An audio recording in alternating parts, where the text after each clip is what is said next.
আজকে day 9 of heart 50। ঘুম থেকে উঠেই ওজন মাপলাম, তারপর হচ্ছে ব্রেকফাস্ট বানায় নিচ্ছি।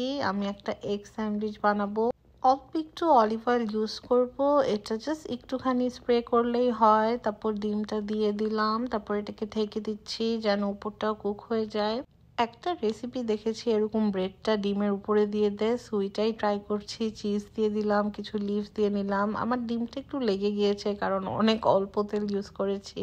এই যে ব্রেকফাস্টে যা যা খেয়েছি সব কিছুর ক্যালোরিজ অ্যাড করে দিয়েছি। তারপর আমি একটু কোলাজেন খেলাম, এটাকে অল্প কুসুম গরম পানিতে আমি মিশিয়ে নিলাম। তোমরা তোমাদের চা কফি এগুলোর সাথেও মিক্স করে খেতে পারো। তারপর আমি একটু চা বানিয়ে নিচ্ছিলাম, তারপর চা খেতে খেতে একটু টিভি দেখলাম। তারপর আমি হচ্ছে একটু ল্যাপটপে কাজ করতে বসলাম। কিছুক্ষণ কাজ করার পর একটু খিদা পেলো, একটা চকলেট খেলাম, ডার্ক চকলেট।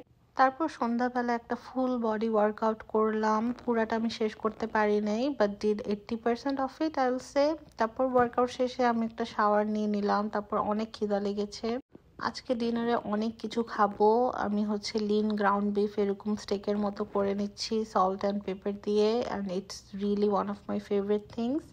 তারপর এগ হোয়াইটস দিচ্ছি। এগ হোয়াইটসে অনেক high protein and low calorie. আমি নোটিস করলাম আমার আজকাল প্রোটিন ইনটেক কম হচ্ছে, সো এটাকে বাড়ানোর ট্রাই করছি।